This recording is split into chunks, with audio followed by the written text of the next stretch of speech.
Good morning class. Students, today we will discuss this topic, that is propensity to save. Okay. So first of all, what is this propensity to save? Propensity to save, that simply means the part of total income or additional income which is being saved by a consumer, by a household, instead of spending his income on consumption.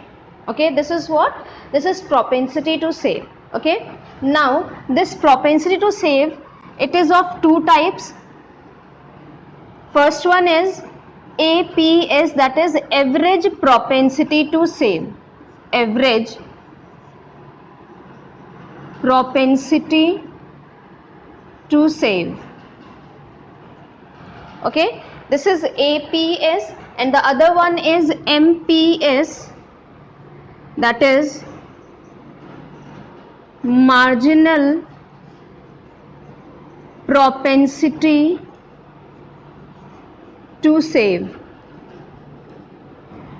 Okay, so one by one we will discuss here these two types of propensity to save. Okay, so first one is average propensity to save. Better this average propensity to save, this is ratio between saving and income. This income, this is total income. This is total income. Okay, that means this APS, this indicates the part of total income which is being saved by a consumer. Okay, this is what? This is APS. Okay, for example, suppose if APS it is equal to 0.2. Okay, this means what? That 20% of this total income is being saved by the consumer. Okay, clear? This is APS. Okay, okay, now we will understand this concept with the help of a graph. Okay, on this graph, on y axis we will show here saving, and on x axis income. Okay, we all know that saving curve, this is upward sloping straight line. Okay, so suppose if we have to find out this APS at this point, that is point A. Okay, then how we will find out here APS? Okay, for that what you have to do? You have to draw one perpendicular on x axis and on y axis. Okay, give some name to these points, let it be B, C. Okay, so here this OB, this is what? This is saving. Okay, and this OC, this is what? Income.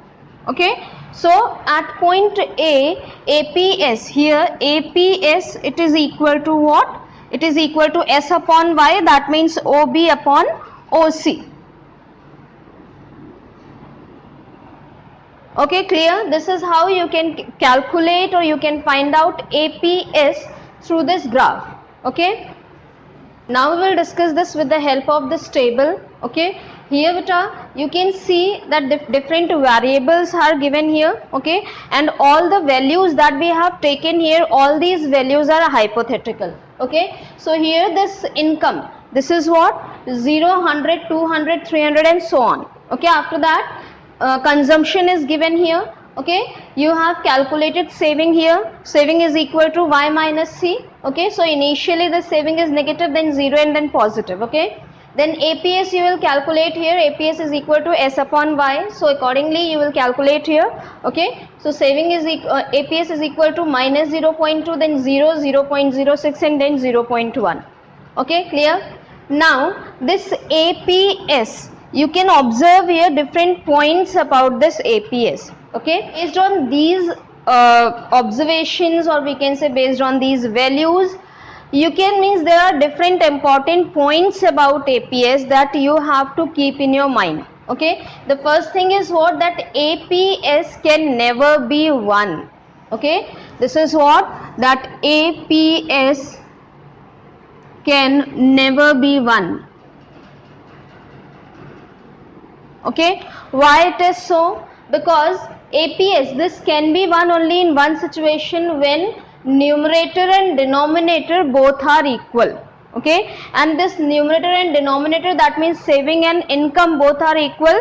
When it will be equal? When a person will save his entire income, but this is not possible. Okay, no one means saves his entire income. Okay, everyone, what they do means, every individual, what they do, that they first of all they consume. Okay, then after that the remaining income is always saved. Okay, so that's why this APS, it can never be 1. Okay, then other thing is what, that APS can be 0. Okay, APS can be more than 0, more than 0. Okay, and here it is more than 0, it is 0.1. Okay, and APS, it can be negative. Okay, and it can be even less than 0. We can say that it can be negative, or we can even say that it can be less than 0. Okay, so these are some points. The first one is what, that APS can never be 1. Okay, other thing is what, that APS can be 0, APS can be more than 0, or APS can be less than 0.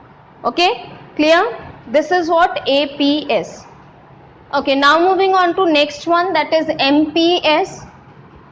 We have discussed this earlier, that MPS, this is what? This is marginal propensity to save. Okay, marginal propensity to save. Okay, now this MPS, this is ratio between change in saving and change in income. Okay, clear? This is what? This is MPS. This is what? This is additional, or we can say change in income. Change in income. Okay, so this MPS, it indicates the part of additional income, or we can say changed income, which is being saved. Okay, clear? This is what MPS. Okay, now for example, if MPS is 0.4, this means what? That 40% of this additional income or changed income is being saved by a consumer.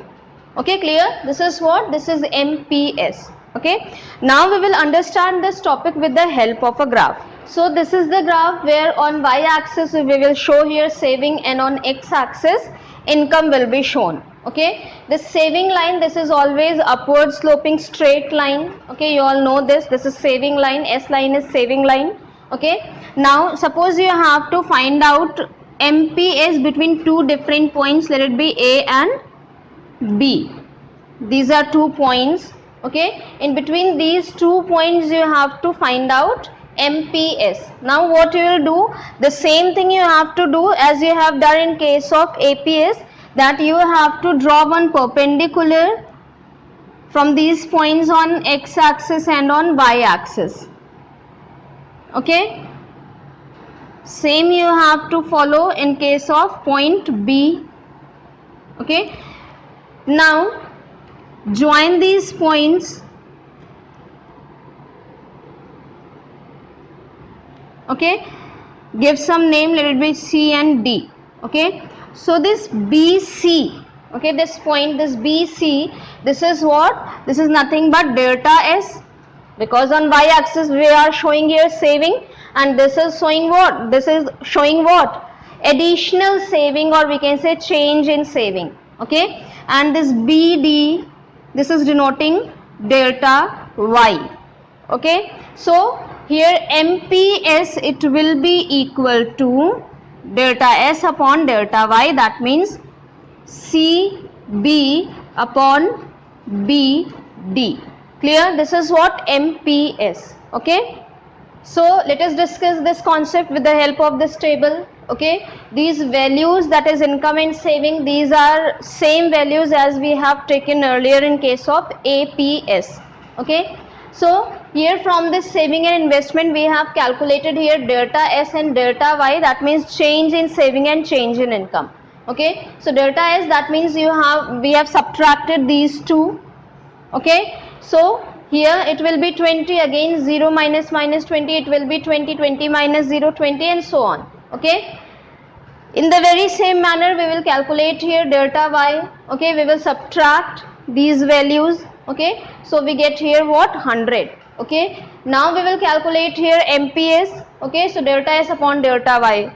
Okay, using this formula, we will put all these values here in this formula and we will get this value. Okay, that is what? 0.2. Okay, now this 0.2, this is constant. That means MPS is constant throughout all values. Okay, so why it is so? It is only because the saving line, this is a straight line. Okay, we all know this is what? This is saving line. Okay, so this saving line, this is a straight line.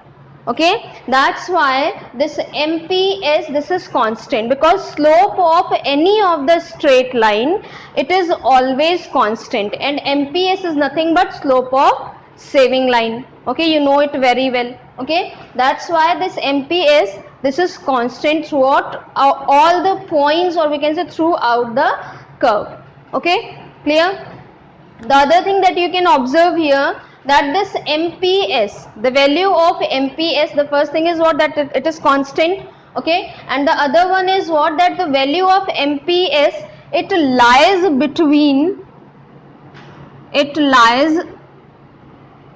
between 0 to 1. Okay, that means this MPS, it always varies between these two values, that is what? 0 to 1. Okay, clear? This MPS, it can be 1. When it can be 1? When delta S and delta Y both are equal. Okay, then it can be 1. Okay, clear? This is what? This is MPS. Okay, so I hope now this topic, that is propensity to save, is clear to all of you. Okay, so this was the topic. Thank you.